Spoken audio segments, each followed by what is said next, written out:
வணக்கம். வாழ்க பல்லாண்டு. அமருங்கள் சுவாமி, அமருங்கள். இருக்கட்டும். தாங்கள் யார் என்று அடியேன் அறியலாமா? அகத்தியன் என்பார்கள் என்னை. ஆஹா, அருந்தமிழ் முனிவரா?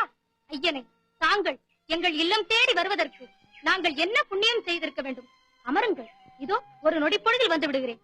எங்கே போகிறாய்? தினந்தோறும் காலையில் மலர்களை பறித்ததும் என்னை பெற்ற அன்னை தந்தையருக்கு பாத பூஜை செய்வது வழக்கம். அதை முடித்துவிட்டு இதோ வந்து விடுகிறேன். ஓஹோ, அன்னை தந்தையின் சேவையை அவ்வளவு உயர்வாக கருதுபவனா நீ? ஆம் சுவாமி, என்னை பெற்ற அன்னையும் தந்தையும் ஆசிரமத்தின் உள்ளே இருக்கிறார்கள். என் தாய்க்கு கண் பார்வை இல்லை, தந்தைக்கு ஒரு கால் இல்லை. அவர்களுக்கு பணிவிடை செய்ய அடியேன் ஒருவன் தான் இருக்கிறேன். அதனால் அதை முடித்துவிட்டு இதோ வந்து விடுகிறேன். நீ ஆசான் ஸ்தானத்தில் வந்திருக்கும் என்னை விட உனக்கு அன்னை தந்தையர்கள் பெரிதாக போய்விட்டார்களா? ஐயனே, மாதா பிதா பிறகுதானே குரு தெய்வம் என்று உங்களை போன்ற மகான்களே சொல்லி இருக்கிறார்கள். வந்தவனை உபசரிப்பதை விடுத்து உனக்கு சொந்த காரியம் முக்கியமாக போய்விட்டதா? என்னை இந்த உலகிற்கு தந்தவரே தாய் தந்தையர் தானே. அந்த உலகத்தையும் ஆட்டி படைப்பவர்கள் என் போன்ற ஞானியர்கள் தானே. அந்த ஞானியர்களையும் பெற்றவர்கள் ஒரு தாய் தந்தையர் தானே. எனக்கே உபதேசம் செய்கிறாயா நீ? ஆத்திரப்படாதீர்கள் சுவாமி, இதோ அரை நொடியில் வந்து விடுகிறேன்.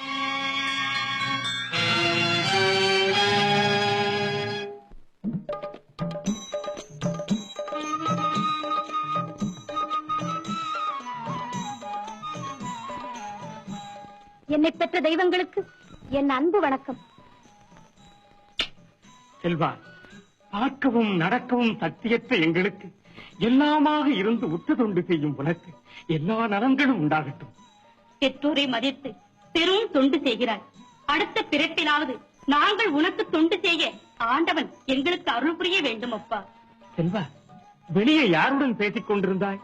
அகத்திய முனிவர் நம் ஆசிரமத்தை நாடி வந்திருக்கிறாரப்பா. அகத்திய பெருமானா? அருந்தவ முனிவராயிற்றே, அவரை வெளியே காக்க வைத்து விட்டால் நீ இங்கு வந்தாய்? ஆமப்பா, பெற்றவர்கள் திருவடியை வணங்கிவிட்டு வருகிறேன். அதுவரை சற்று பொறுங்கள் என்று சொல்லிவிட்டுத்தான் வந்தேன். காக்க வைத்ததின் காரணமாக அவர் கோபப்பட்டு ஏதேனும் சாபத்தை கொடுத்து விட்டால்? புறப்படுங்கள். நடந்த தவறுக்கு நாமாவது அவரோட மன்னிப்பு கேட்கலாம்.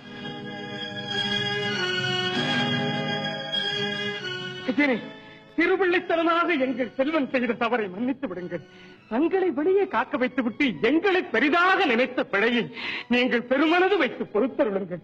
ஆம் சுவாமி, ஊனமுற்ற எங்களை பாதுகாக்க இவன் ஒரே பிள்ளைதான் இருக்கிறான்.